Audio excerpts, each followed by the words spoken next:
extreme rain across eastern parts of South Asia and less extreme but relatively mixed weather to come for the UK this bank holiday weekend. Welcome to the Met Office Deep Dive. Thank you for joining me. It's Tuesday. We do these every Tuesday here on the Met Office YouTube channel. You can also get them on our Spotify channel and a couple of other places. So make sure you subscribe to those places so that you never miss one of these updates. And if you know someone who would love a deep dive, in-depth weather forecast like these, do spread the love.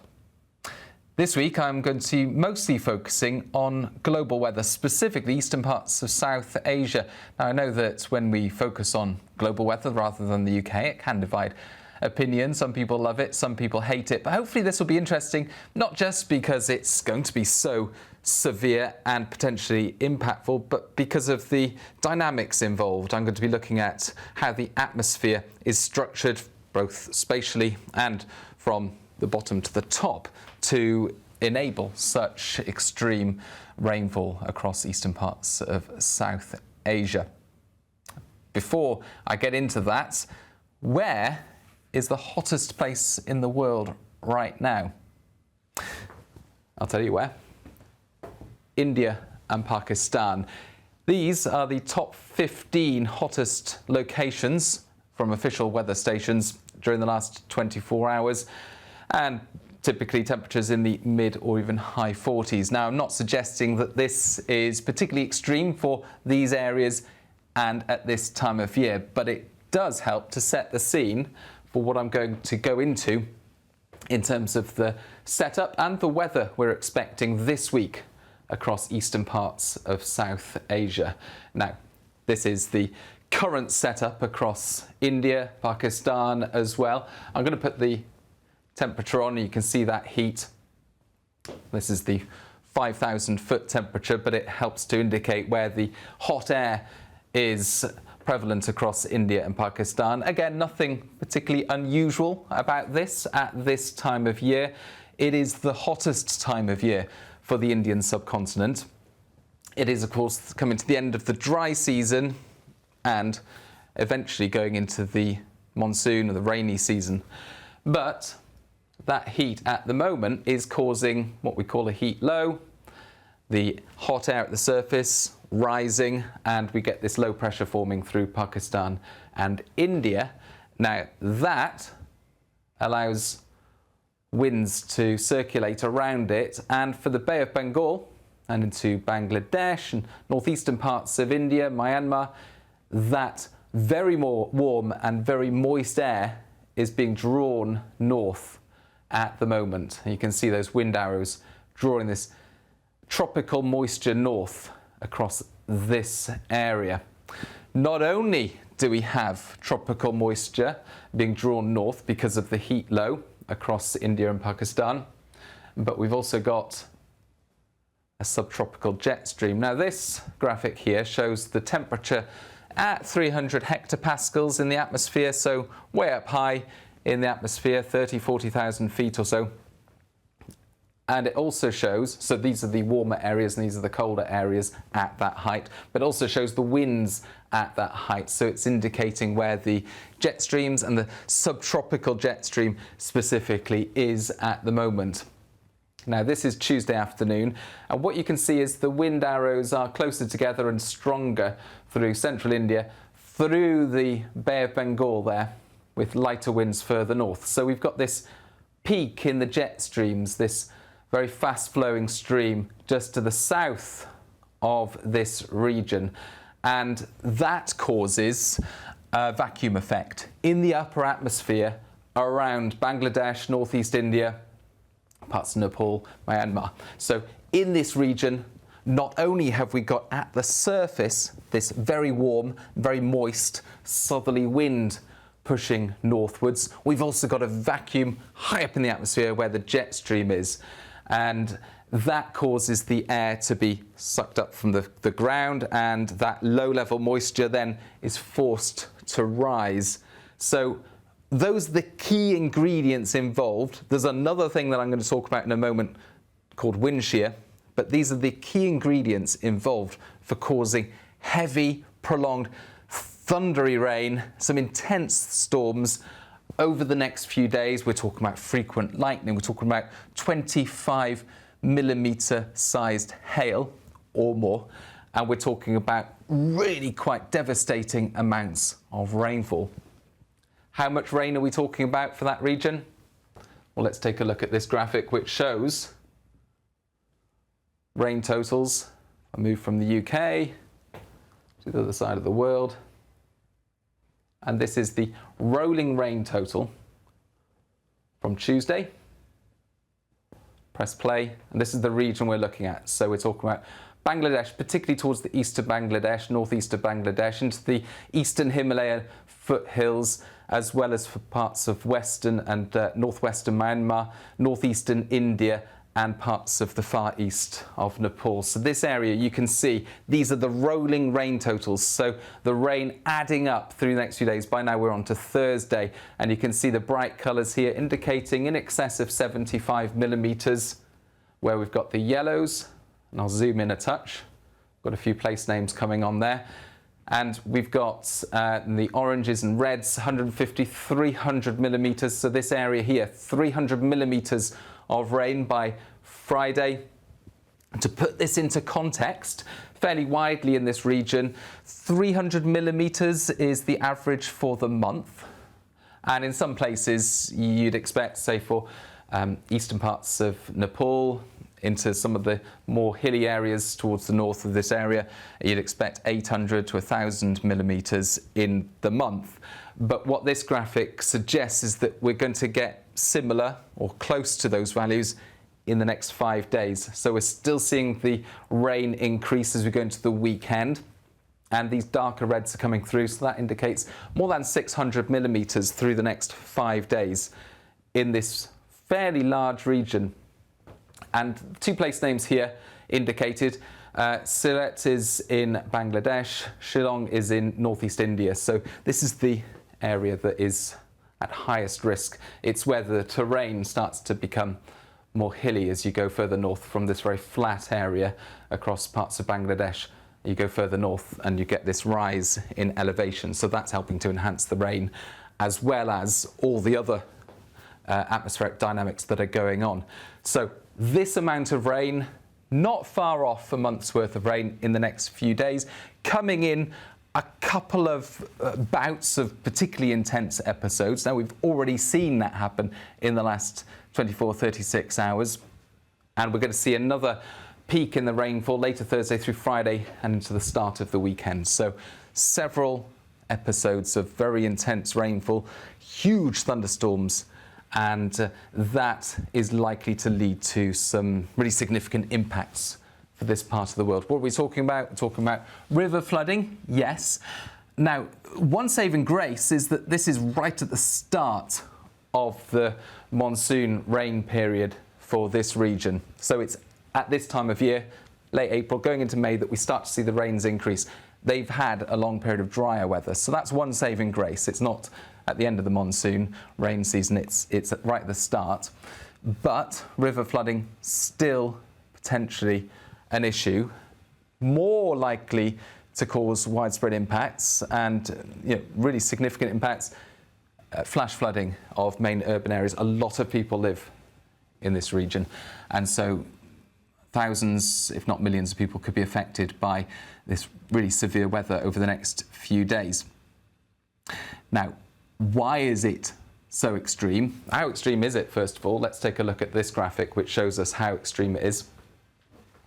Because, like I say, it's going into a wet period for a very wet part of the world. It's one of the wettest parts of the world, and they typically get a lot of rain during this time of year.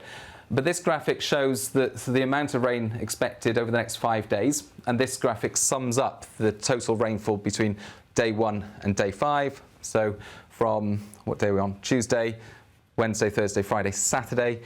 And let's point out, India is here. Here we've got Southeast Asia, and it's in the middle. There are the Himalayas. You've got Nepal through here, Bangladesh, northeastern parts of India. And these colours, where we've got the darker colours here, 0.8, 0.9.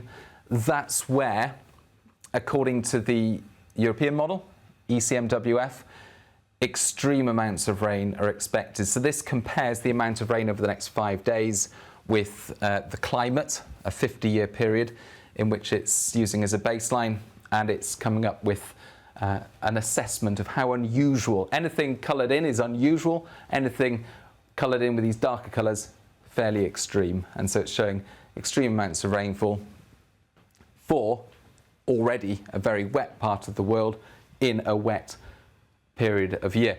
Now, why is it so wet? Mostly, it's actually because of the jet stream that I mentioned. So, there's a subtropical jet stream. We ourselves in the UK are affected by the polar jet stream, but there's often another jet stream further south, closer to the equator, called the subtropical jet stream, that tends to divide hot tropical air with less hot subtropical air. And at this time of year, you often get a subtropical jet stream that causes an enhancement of rainfall in this region. But actually, so far this week, the subtropical jet stream has been shifted further south compared with normal. That's what this graphic shows, just to point out where the key areas are. Again, there's India, there's Sri Lanka, and there's Bangladesh. So what we're showing here, the black wind barbs, that's what they're called, are the speeds of the jet stream. So you've got the strongest speeds going through central parts of India into the Bay of Bengal, as mentioned previously. This is a snapshot for midnight last night, by the way. The red colours indicate where the jet stream is stronger than normal. So these are wind anomalies. Lighter winds, indicated by the blues, for North India, into Nepal, and Bangladesh indeed, but it's further south where we've got this streak of strong winds, unusually south-shifted jet stream across central India through the Bay of Bengal. So the important stuff happens to the north of the jet stream. In previous deep dives, for example, a really good one presented by Alex Deacon, we've gone into detail about why parts of the jet stream encourage uplift of air more than others, and there's a particular region of the jet stream known as the jet left exit. That's where the strongest part of the jet stream, if you look to the left and where the winds start to die down again, if you look to the left of that streak, so let's say you've got the strongest part of the jet stream here, the winds are easing here, and it's when you're facing the way that the winds are going, just to the left, so the winds are going that way, just to the left, that's called the left exit. And if you want to find out more about why the left exit of the jet stream causes rising air at the surface, then we'll post the link to Alex's deep dive in the description. But that's what we're seeing here through South Asia. Jet stream shifted south, encouraging a lot of rising air across Bangladesh, northeast India, and so on. And that is the main reason that we've already seen some extreme rainfall in this region. And it's going to happen again. It didn't just happen earlier this week. Another pulse in the jet stream comes along through Thursday into Friday. This is a snapshot for midday Thursday, UK time. And it's again showing this south-shifted jet through the Bay of Bengal, and in this region then a lot of rising air as a result. So that's the primary reason that the rainfall is so extreme this week across eastern parts of South Asia.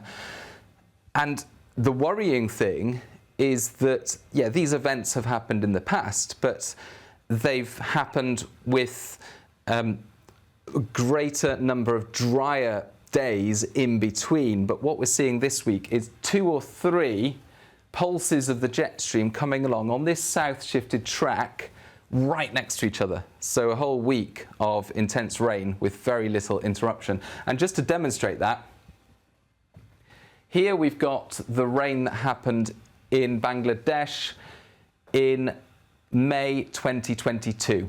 And so the dates are here. This is the 1st of May, and these are all the observational values from a weather station.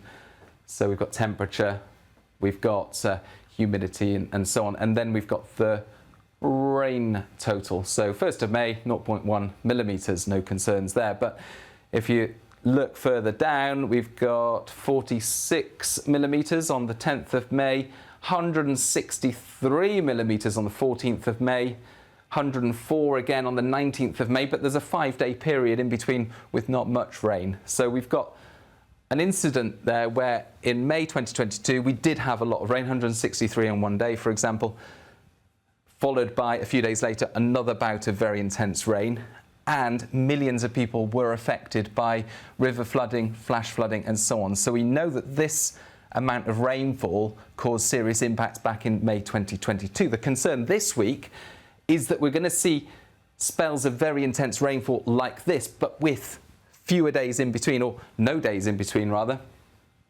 of drier weather. This is the same thing, same location, Sri Mangal in Bangladesh, showing the last few days. 28th of April on top, so this is this week so far, 167 millimetres on the 28th of April. 27th of April, 70 millimetres of rainfall, 30 millimetres of rainfall on the 26th of April. So the rain is already adding up. We've already had some very wet weather in this region, and similar values are expected during the next week or so, day by day. Another way, because this is the deep dive and we like to go super in depth about these things, and as a result hopefully we all learn some more meteorology.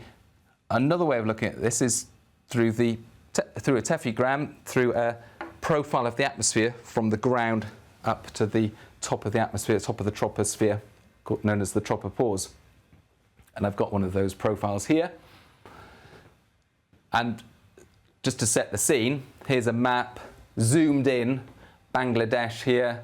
We've got northeast India up here, Dhaka in Bangladesh, just there, Bay of Bengal here, and this cross here is the location I'm going to describe in terms of the atmospheric profile.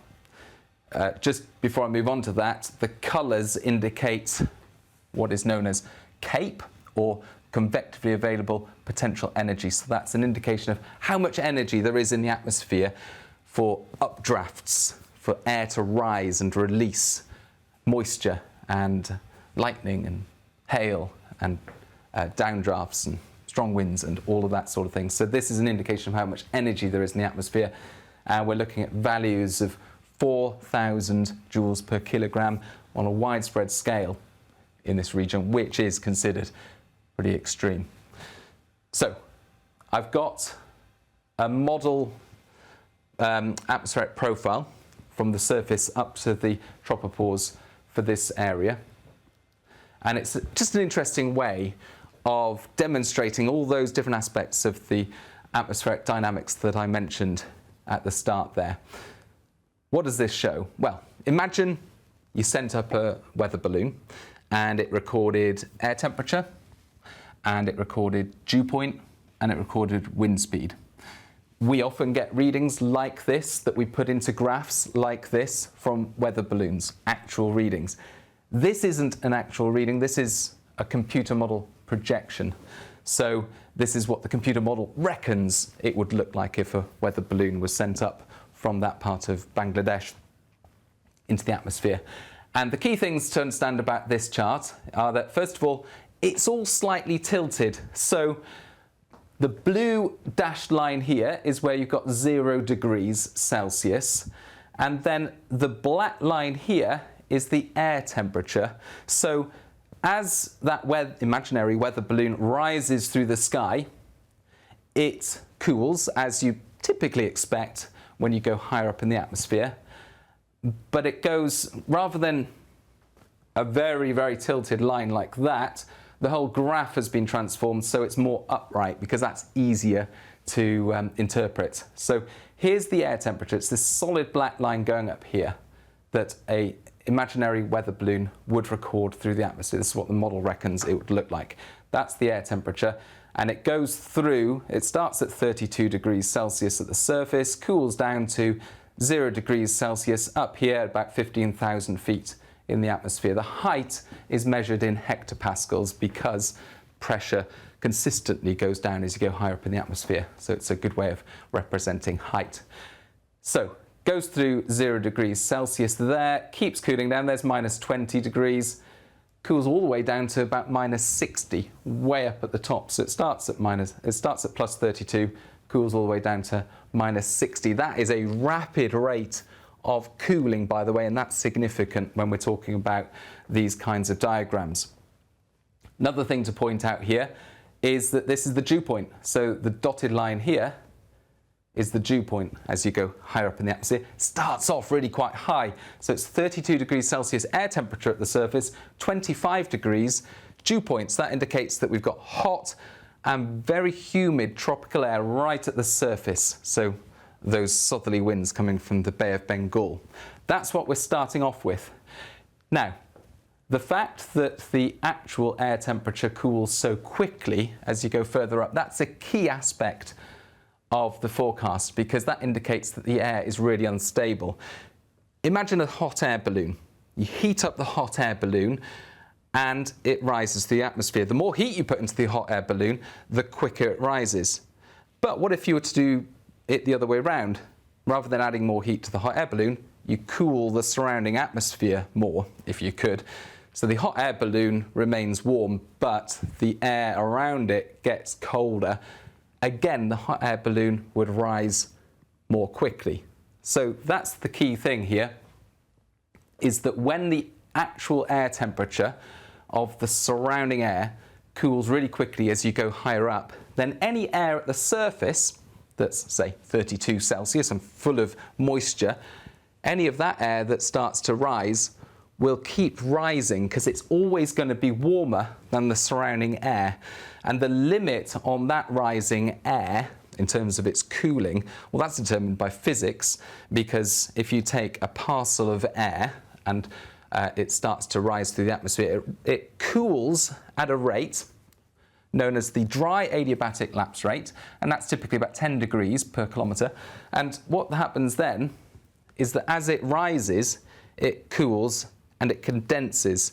So you've got a certain amount of moisture within that parcel of air. In this case, a lot of moisture, and the more moisture you've got, the quicker it is before it reaches capacity. So it cools down, but it's already starting off relatively humid, so it doesn't take long before it cools enough so that it becomes completely saturated with that amount of moisture that starts off with. And once it becomes saturated, it cools less quickly. It cools then at what we call the saturated adiabatic lapse rate, and that specific rate varies depending on the temperature, but it's a slower rate compared with the dry adiabatic lapse rate. Now, that's what these lines show here. This line going from 32 Celsius up to the top of the triangle at the surface. Don't know if you could see that clearly, but there's basically a point at which it becomes saturated. We know that is the bottom of the cloud because it's become saturated, so the water droplets come out of that parcel of air from water vapour into water droplets. So that's a relatively low point in the atmosphere that you've got the cloud base. After that, the air keeps rising, but it rises at a slower rate. And as you can see, it's this curved line here, the saturated adiabatic lapse rate. And as long as that is to the right of what we call the environment lapse rate, that's the actual temperature of the air surrounding us, then it will keep rising. And the more it is to the right, the faster it will rise, the more energy it has. And that then becomes a measure of what we call convectively available potential energy. And it's this coloured area here, big fat coloured area, that indicates that there's a lot of energy because there's such a big difference between that saturated adiabatic lapse rate and the environment lapse rate, and that is crucial. So it's this amount of energy that causes these really energetic updrafts in these storms. So this is basically representing a massive thunderstorm cloud. you've got 32 degrees Celsius at the bottom with a parcel of air coming from the Bay of Bengal containing a load of humidity. It rises, doesn't take long before it becomes saturated, so we've got a low cloud base. From that point it keeps rising, it's saturated, so it's full of moisture, it keeps rising, and it rises quickly because it's always, all the way up to here, warmer than the surrounding air, and that's because the surrounding air is cooling down so quickly as you go higher in the atmosphere. So we know that the atmosphere is loaded with energy, full of moisture. And by the way, the temperature and the dew point aren't far apart there, so all the way up from the surface up to the top, we've got a moist atmosphere, and that helps to release a lot of precipitation because there are no points in the atmosphere where the rain dries out or it falls through a drier part of the atmosphere. So we've got all this rain producing part of the thunderstorm cloud and not drying out. And that is just a perfect example of why the atmosphere is so unstable, loaded with moisture, and able to produce such devastating amounts of rainfall over the next few days, because this is going to keep happening. Large hail, frequent lightning, and strong gusty winds. Speaking of winds, here is the wind imagined from the model atmosphere, and it's showing southerly winds at the surface and then changing direction so that the subtropical jet stream is more of a westerly. And this is known as wind shear, where the wind changes direction and or speed with height. And it's really important when talking about thunderstorm clouds, because if the wind didn't change much with height, then you'd have downdrafts effectively in the same location as updrafts. And so the updrafts happen, but quite quickly the downdrafts come in on top of them and the storms don't last very long. But if you've got wind shear, changing wind direction or changing wind speed, the downdrafts become detached from the updrafts, allowing these storms to become more organised and allowing them to last for much longer. Several hours perhaps, dumping an awful lot of rainfall each time. So hopefully all of that has given you a good insight into the dynamics of the atmosphere in this really quite extreme weather event that we're going to witness over the next few days. One last thing to mention, top of that thunderstorm cloud, minus 60 Celsius. Imagine that, you're starting off with 32 degrees at the bottom, all the way up minus 60 Celsius. And it's in fact these tropical thunderstorms where you can have the lowest temperatures in the troposphere, because you've got such an amount of rising air that it just pushes it way up higher compared with the kinds of clouds that we get at our latitudes. So really quite extraordinary. Now, back to the UK's weather, and thankfully nothing as severe as that. A few things to mention. One, there's going to be a lot of sunshine over the next few days. Two, it's unlikely to last into the bank holiday weekend. But just to emphasise, because I don't like using the word unsettled for the kind of weather we're looking at for this weekend, just to emphasise, there'll still be some dry and bright weather around Saturday, Sunday and Monday. So don't lose all hope. We're not calling it a washout this weekend. It's just turning more mixed. There'll be more cloud, there'll be more rain and showers around, yes, but it's not going to rain everywhere all the time. Some places will have reasonable and lengthy dry interludes, but it's becoming messy. At the moment, it's not that messy. Now, we have seen some cloud and some showery rain over the last few days. Here's the bigger picture across the UK. High pressure has been sitting just to the northeast of the country for some time. That's allowing a lot of sunshine, and that sunshine now returning after a brief interruption on Monday and into the start of Tuesday, courtesy of this. You can see it where you're looking. It's an upper trough, so the main part of the jet stream comes up over Iceland and to the north of the UK, allowing this large surface high. But we've also got this weaker filament of the jet stream just pushing in from the east. And that's increased the cloud and some showers over the last 24 hours. And this occluded feature now is clearing the south and southwest. Clearer way of showing that perhaps is to put this back on, and this is again the temperature at 300 hectopascals and the wind at that level in a bit more detail. And you can see this swirl at the moment, at the time of recording this, area of low pressure in the upper atmosphere running along the English Channel. If I skip forward to Wednesday, you can see what happens. High pressure rebuilds both in the upper atmosphere and at the surface across the north and northeast of the UK. But this upper low, this swirl, runs along the channel and then becomes stationed just to the southwest of the country. You can see some weather fronts attached to it. So there's an exception to the generally sunny and dry story that we're talking about for the rest of the UK, and that exception is across the southwest over the next few days. This is Thursday, 9 o'clock. Big area of high pressure, both in the upper atmosphere and at the surface there across many parts of the UK.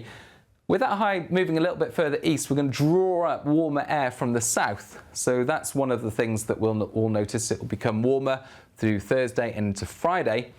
But this low pressure, this swirl remains close to the southwest. Meanwhile, staying on this graphic for just a bit longer, we've also got this upper trough, this upper low coming along, moving into Iceland at this stage. The shape of this and the strength of it is going to be determined by some very lively convection, some very lively thunderstorms that are taking place across the US today, and the extent to which they affect this part of the jet stream during the coming days is a little bit uncertain, and that will then determine the location and the timing of some rain going into the weekend.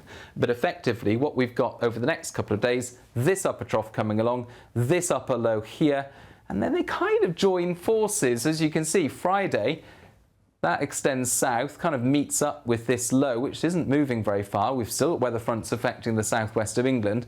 And into Saturday, again, it's kind of all becoming a bit messy. We've still got this upper low here to the southwest. It's starting to influence things across southern parts of the UK a bit more. These darker colours, by the way, that's where the air is much colder at the level of the jet stream, and that will more or less move into the south heading into the weekend, and a similar thing happening across the north. So we're being attacked by both sides. Low pressure coming in from both sides with associated rain or showers occurring at the same time. But as you can see, Sunday, it's all looking very messy. Let's take that off. Put the other visualization of the jet stream on. The jet stream's not that strong. That's why I put the other layer on, because it's easier to see some of the finer details.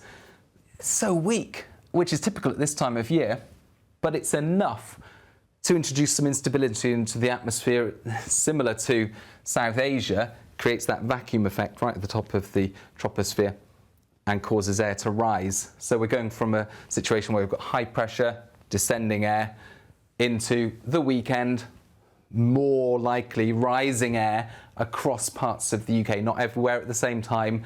Most likely from the south it starts and from the north, and then it all gets very mixed through Sunday and Monday. So with no deep lows coming along, with no powerful jet streams involved, well, you wouldn't call it unsettled. It's not wet and windy, but it is turning more showery. There'll be rain and showers around. There'll be drier and brighter weather around as well. There'll be a lot more cloud. And right now, to say exactly where it's going to rain and when, because of that really messy state of the upper atmosphere and the surface level of the atmosphere, is a bit tricky, and we're really not going to be able to get into the finer details of that until a couple of days before. So what can we say for now? Well, Tuesday turning increasingly sunny from the east. This is Wednesday, 1 o'clock. As you can see, barely a cloud on the map across the UK, but we do have some cloud and some showers in the far southwest of Cornwall, Isles of Scilly. High pressure sitting in the North Sea, and breezy for the south and southwest in particular, but turning warmer. Thursday, we've got that, here it is, that upper trough coming along into Iceland, starting to influence the low pressure in the upper atmosphere towards the southwest. And you can see the result, this blossoming area of rain, more likely to affect the Republic of Ireland, but later on starts to gradually come further east. Very gradually, northwest Scotland as well affected. By Friday, a lot of that fizzles out, but we've still got a bit more cloud across the north and the west. plenty of sunshine elsewhere. Warmest day of the week, mid-20s possible, anywhere from the southeast of England up towards North Yorkshire. By Saturday, increasingly, we've got weather fronts coming in from the north, weather fronts coming in from the south, increasing cloud, spells of rain and showers, but these are slow moving. Could be some intense downpours there across the east and southeast, even some rumbles of thunder, because not only have we got the rising air because of the those small filaments of the jet stream in the upper atmosphere, we've also got a bit more of a low-level humid flow in the surface winds coming up from northern France. So a couple of things going on there, but yeah, Saturday, be some heavy rain around. Into Sunday, it looks like it turns a little bit more showery, but always the potential for other spells of rain to turn up. And you can see how messy it is across the UK. Some places keeping the dry and bright weather, other places experiencing some outbreaks of rain, and the winds all over the place, often light, not particularly steering anything into any coherent direction. So suffice to say, this bank holiday weekend is looking like a marked change compared with the widespread sunny skies, except for parts of Cornwall, of the next few days. But a lot of uncertainty about the detail, and it's one of those where it's, if you've got outdoor plans, it's not a washout by any means, it's not widely unsettled, but it will be best to stay across the most recent forecasts, check the rainfall radar and the forecast rain on the Met Office app and all of that sort of thing, just to make sure that you make the best of any dry weather that will be around through Saturday, Sunday and Monday. Thank you for watching this week's Met Office Deep Dive. Let me know if you've got any comments or questions. We try our best to answer as many of them as we can, and often we answer your questions in the upcoming Friday's Weather Studio Live, which is this Friday at 12:15. If you subscribe to our YouTube channel, of course, you'll be able to stay up to date with all of these latest forecasts. But for now, thanks for watching and bye-bye.